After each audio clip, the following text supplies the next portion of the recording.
नमस्कार, news for nation देख रहे हैं आप और मैं हूं अदिति आपके साथ।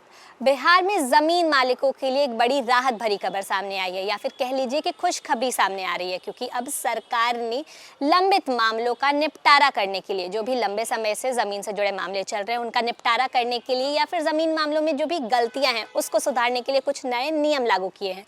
क्या है ये नियम, चलिए आपको हम बताते हैं विस्तार से।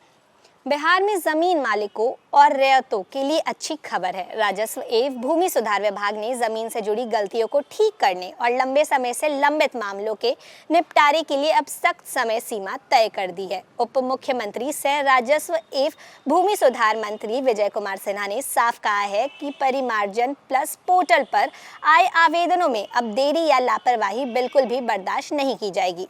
विभाग ने जमाबंदी से जुड़े हर तरह की गलती को ठीक करने के लिए समय सीमा जो है तय कर दी है। लिपिकीय या फिर टाइपिंग जैसी छोटी गलतियों को 15 कार्य दिवस के अंदर ठीक कराना होगा। वहीं अन्य तरह की जमाबंदी संबंधित गलतियों को सुधारने के लिए अधिकतम 35 कार्य दिवस का समय सीमा जो है वो दिया गया है।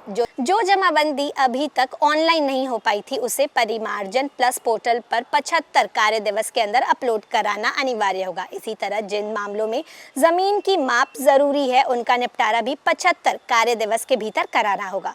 विभाग ने ये भी स्पष्ट किया है कि अगर किसी आवेदन को तकनीकी या फिर कागजात की कमी के कारण लौटाया जाता है तो उस समय तो तय कार्य दिवस में नहीं गिना जाएगा। इससे लोगों को बेवजह नुकसान नहीं होगा और पूरी प्रक्रिया ज्यादा साफ और पारदर्शी बनेगी। विभाग की समीक्षा में ये सामने आया है कि कई जिलों में परिमार्जन प्लस पोर्टल पर आए आवेदनों को निपटाने में लापरवाही हो रही थी। इसी वजह से सभी जिलों के अधिकारियों को सख्त निर्देश दिए गए हैं कि हर आवेदन का निपटारा तय सीमा के अंदर ही हो जाए।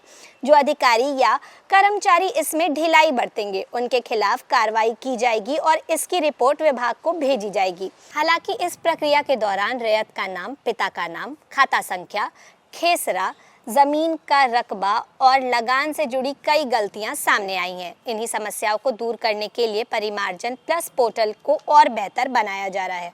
उप मुख्यमंत्री विजय कुमार सिन्हा ने दो टूक कहा कि तय समय सीमा के बाद किसी भी स्तर पर देरी स्वीकार नहीं की जाएगी। विभाग का मकसद जमीन मालिकों और रैयतों को समय पर भरोसेमंद और पारदर्शी सेवा देना है। साथ ही विभाग ने लोगों से अपील की है कि जमीन से जुड़ी किसी भी गलती के सुधार के लिए सीधे परिमार्जन प्लस पोर्टल पर ही आवेदन करें और सभी जरूरी कागजात सही तरीके से अपलोड करें। इससे आवेदन बेवजह अटका नहीं रहेगा। विभाग का कहना है कि इस व्यवस्था से जमीन से जुड़े विवाद कम होंगे और लोगों को दफ्तरों के चक्कर नहीं लगाने पड़ेंगे और पूरी सिस्टम जो है उसमें जवाबदेही बढ़ेगी।